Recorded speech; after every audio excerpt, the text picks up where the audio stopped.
Hello' everyone, good morning and welcome back to my YouTube channel. আৰু দেখিছেনে ইমান সুন্দৰ পৰিৱেশ, আৰু এই সুন্দৰ পৰিৱেশটোৰ পৰা আজিৰ ভিডিঅ'টো মই ষ্টাৰ্ট কৰিছোঁ। আৰু এতিয়া মই ছোৱালীক স্কুলৰ পৰা থৈ আহি কৰিম চকত আছোঁ, আৰু কিয় আহিছোঁ কিয় অহা নাই সকলোবোৰ দেখুৱাম। কিন্তু তাৰ লগতে আপোনালোকক এটা কথা ক'ব বিচাৰিছোঁ।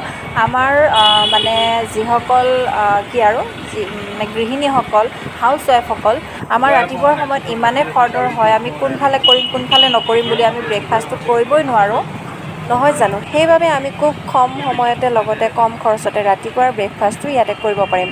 চ' ব'লকচোন আপোনালোকক দেখুৱাই দিছোঁ কোন ঠাই আৰু কিহৰ কথা কৈছোঁ, সেয়েহে ভিডিঅ'টো চাওক।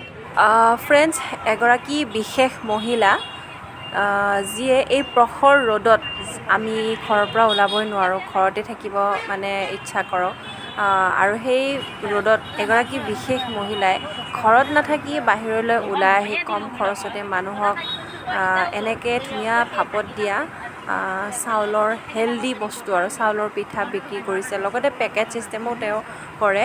এইবোৰ তেওঁ নিজে খুন্দি মেলি লৈ আহি এনেকৈ এই ঠাইখনতে ওপৰত এটা ছাতি লৈ তেওঁ এনেকৈ এই বিজনেছটো কৰি আছে। আৰু এইবোৰ গুড়িবোৰ তেওঁ আনি থৈ দিয়ে বাল্টিঙতেই।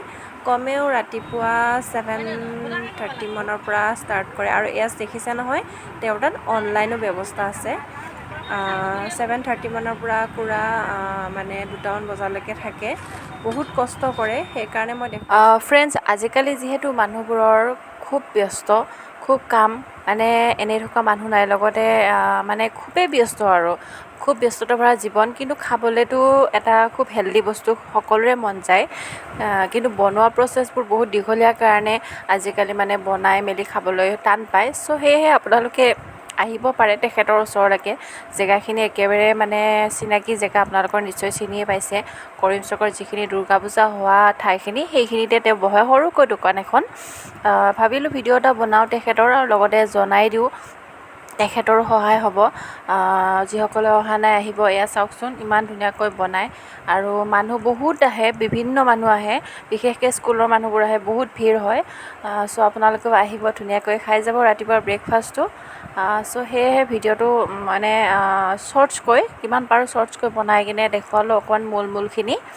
আৰু লগতে আপোনালোকে আকৌ কৈছোঁ, কম খৰচতে আৰু এটা পিঠাত 5 টকা, আৰু লগতে একাপ চাহত 5 টকা, ধুনীয়াকৈ ব্ৰেকফাষ্টটো ৰাতিপুৱাৰ মানে পেটটো পূজা কৰিব পাৰিব। আৰু চ' আপোনালোকৰ ভাল লাগিলে লাইক কৰিব, কমেণ্ট কৰিব, শ্বেয়াৰ কৰিব, কিমান পাৰে শ্বেয়াৰ কৰিব ভিডিঅ'টো, যাতে পায় আৰু সকলোৱে।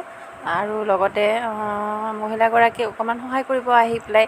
যিমানে কাষ্টমাৰ বাঢ়িব সিমানেই তেখেতৰ প্ৰফিট হ'ব, তেওঁৰ বিজনেছটো ডাঙৰ হ'ব। চ' ঠিক আছে, আজিলৈ এৰিছোঁ, বাই বাই।